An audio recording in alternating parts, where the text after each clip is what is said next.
All right, everybody, the World Cup is fast approaching, and as I've done numerous times on my channel, let's do an updated Asian national team power ranking as we are so close to the start of the World Cup. I felt let's do one before the tournament starts and see where the Asian national teams scale up from my 10-1 ranking going into the World Cup. So based on recent friendlies and how I ranked them in the last video, we're gonna see which Asian national teams I would put from 10th ranking all the way to number 1 right now for Asian national teams. So boys and girls, if you're new to the channel and love Asian football, make sure to subscribe. We're on the road to 6,000 subscribers before the World Cup, and I know with your guys' help, we can do that. So make sure to subscribe right now. Everybody drop a like. Let's try to get over 100 likes on this video to give all these Asian national teams the best luck possible going into this World Cup, because we want to see some Asian football dominance, regardless of which Asian national team you support. We need to see some respect be put back on the Asian Confederation's name at this World Cup, so make sure to drop a like. And if you guys agree or disagree with anything I say throughout this video, drop your thoughts in the comments down below. I always try to respond to every single comment in all my videos, so make sure to do that. And now let's get into it with my number 10 spot. And at number 10, I'm gonna go with the UAE, who is going down 2 spots from the last time I did this ranking. They had no friendlies in the recent international window, but last played in the Arab Cup, where they lost to Morocco in the semi-finals and won the 3rd place spot in the tournament. Unfortunately for UAE, them not qualifying for the World Cup has knocked them down all the way to 10th place for me in my rankings. I definitely have given some boost to the Asian national teams that have qualified for the World Cup, because qualifying for the World Cup is the creme of the creme, the top of the top barrel stuff you can do. So without any friendlies to really gauge UAE on, yes, they did really well in the Arab Cup, finishing in 3rd place, which I think is pretty good, but them not qualifying for the World Cup, losing out in those final ladder stage qualification matches, I'm gonna have to stick them in 10th place. And then in 9th place, I've gone with Saudi Arabia, who stay in the same spot that I had them last time. During the recent international break, Saudi Arabia lost 4-0 to Egypt and 2-1 to Serbia. But the biggest news of all of this is not even the results. It is that they have sacked Hervé Renard right before the World Cup. And we all know how I feel about Hervé Renard. I love the guy. He is my god amongst gods of international football coaches. Maybe if Iran do some crazy shit and sack Kalinoui, I would be more than happy of us bringing in Renard. But again, that's not going to happen, sadly. I was kind of 50-50 if I should slide Saudi Arabia to 10th place over the UAE, but for the fact they are at this World Cup, it should put them a little bit above the UAE, who are not going to be at this World Cup. But sacking Hervé Renard was such a big L for Saudi Arabia. He was the man that got them back to qualifying for the World Cup because of how bad of a shit show it was under Mancini. But the recent friendly performances, the one against Egypt was diabolical. The one against Serbia was a lot better. They actually played half decently well in this game, but you could tell with the imminent departure of Renard that was announced before this friendly even happened, it just didn't look good. Losing Renard is huge because so many of these Saudi Arabian national team players trust him. He has been there. He has done that for this national team.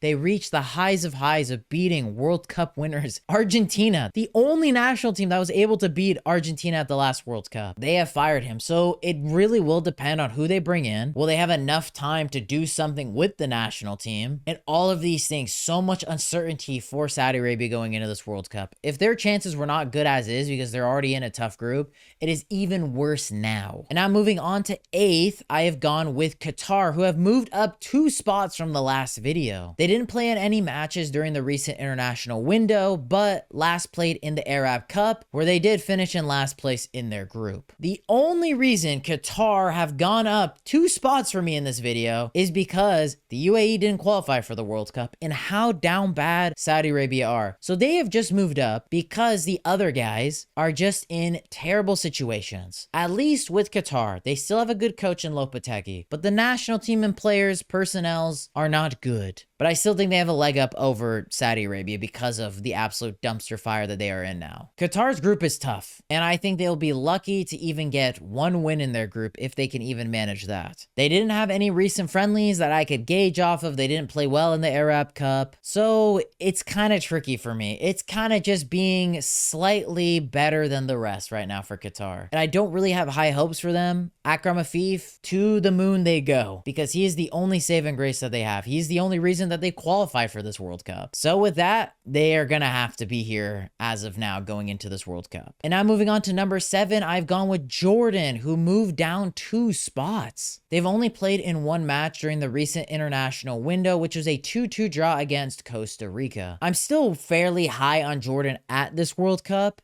If you guys watch one of my recent videos where I did some predictions on who I think which Asian national team could be a dark horse at this World Cup, I went with them, and I still think they can be. I just think with some of the injuries they have offensively, the somewhat lackluster international win that they had where they drew 2-2 against Costa Rica, and with what I saw from other national teams, they've kind of moved down. We have to see how things look when we get closer to the World Cup, but I still am high on Jordan. I still think they can do big things. But in regards to this ranking purely, because of how I am critiquing, ranking each national team, they do have to go down a little bit by default. But it doesn't mean Jordan are not gonna do the business for me and all of you, my YouTube subscribers, to prove that I am the Asian football prediction king and they can be a dark horse at this World Cup. And now for number 6, I've gone with Uzbekistan, who stay in the exact same spot as last time. And in the recent international window, they won 3-1 against Gabon and had a 0-0 draw against Venezuela. 2 pretty good performances from Uzbekistan in the recent international window. The match against Gabon, pretty tasty, but we have to put some context in it. Gabon are an absolute dumpster fire right now after the AFCON. So they are not really a great national team to gauge things on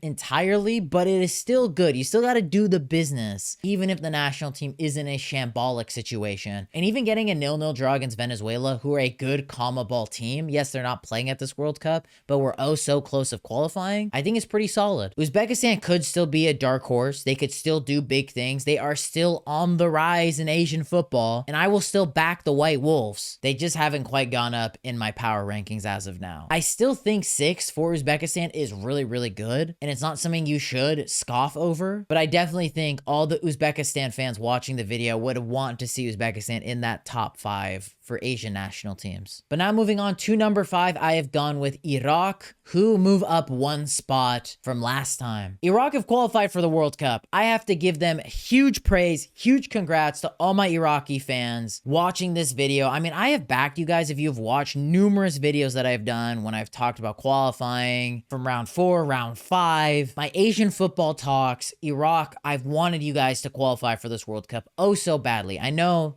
they are Iran's rivals, but I have respected what they have done at national team level. The personnel, Ayman Hussein, Zidane Iqbal, these are some players that I really enjoy watching. And them qualifying, them making it happen, beating Bolivia in Mexico despite all this adversity, you have to give them so much praise for that. And I love to see how they were able to fight against adversity and still qualify when it didn't look like things were in their favor. So big shout out to them. And so because they were able to beat Bolivia 2-1, qualify for the World Cup, I'm gonna move them up to 5th place in my power rankings. You just have to do it. You got to show some love for the Asian national teams where there are so many of them playing at this World Cup, and surely we will see some pretty top tier performances from the Asian national teams at the 2026 World Cup. And now moving on to number 4, I have gone with Iran, who stay in the same exact spot, and in the recent international window lost 2-1 to Nigeria and won 5-0 against Costa Rica. Iran stay in the same spot, had an okay performance against Nigeria. They maybe could learn a thing or two from that game, and then absolutely thumped Costa Rica. I mean, the funny videos from the Costa Rican football fans across social media from the 5-0 thumping that they had was so funny to see. The Spanish rants were quite comical. I'm sorry to any Costa Ricans that might be watching this. Acabamos de perder contra Irán 5-0.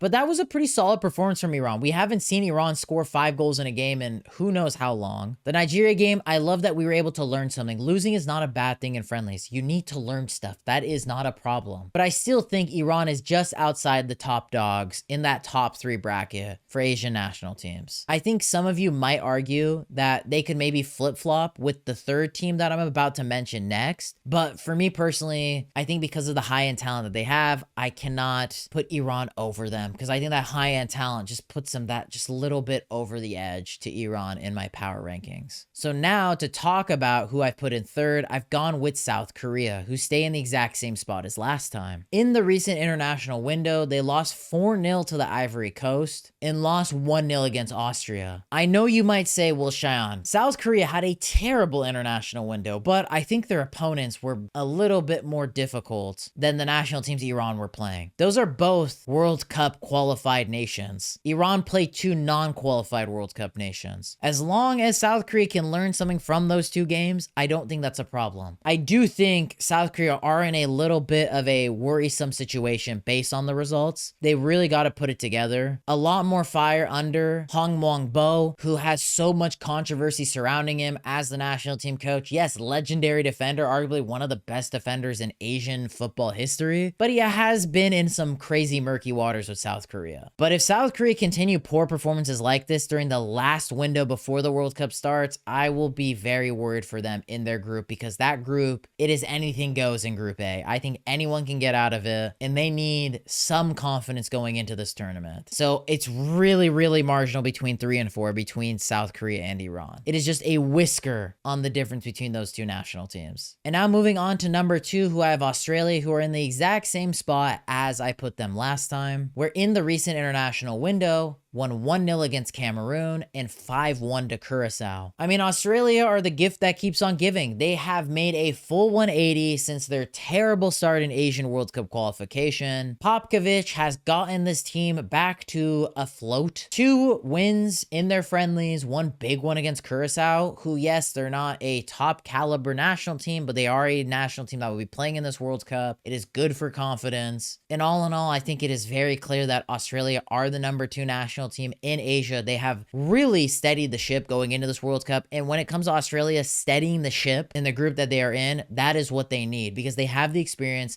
they have the personnel to get a first, second, best third place finisher spot in their group. Yes, it is tough. I would argue they are in the group of death because of how even every national team is, but I'm confident. I'm bullish on Australia. I said they could be a dark horse as well if you guys watched that video, and I'm still riding with them. They definitely are number 2 right now in Asia. And now finally moving on to number 1. I have gone with Japan. They are in the exact same spot as I put them in last time, and in the recent international window won 1-0 against Scotland, and with the big result beating England in England 1-0. I mean, Japan just keep doing Japan things. They keep winning. They keep beating European national teams. They beat 2 pretty high caliber European national teams. Scotland, who is well qualified for the World Cup and have been on a rise in Europe, and even beating England in England and kept a clean sheet. Professional 1-0 win. The first time an Asian national team has ever done that. Being England in England is just absurd. They are waving the Asian football flag very, very high. They keep doing their thing. They can be big national team destroyers. Nothing is new. Water is wet when it comes to Japan. They know how to beat the big European nations, and they keep on doing it. They have a crazy track record against the top European national teams. The question again will be for them. Can they not overthink things going against lesser opponents in matches? They have fumbled multiple times. You saw it against Costa Rica in the last World Cup, Iran in the recent Asian Cup. So that's just going to be their only kryptonite going into this World Cup. But other than that, I mean, the praise continues for Japan. They keep doing their thing, and you got to respect it. You got to love what you are seeing here from the Japanese national team. But yeah, boys and girls, as I always say at the end of every single video, my opinion only matters so much. Let me know your guys' thoughts in the comments down below. Do you guys agree with my rankings? Disagree? Let me know your guys' thoughts. As I said in the beginning of the video, if you're a big fan of Asian football, this is the channel that you need to be at before the World Cup. We're on the road to 6,000 subscribers, so make sure to subscribe right now before you forget. Smash like button on this video. We're going to try to get over 100 likes to give every single Asian national team good luck going into this tournament. And if you guys enjoyed this video, don't stop watching now because I have so many other great videos across my channel that you all should watch. So click over here as YouTube specifically recommended this video for you all to watch. And then click over here as I post content weekly on the channel and you don't want to miss it. But boys and girls, I hope you'll have a lovely day.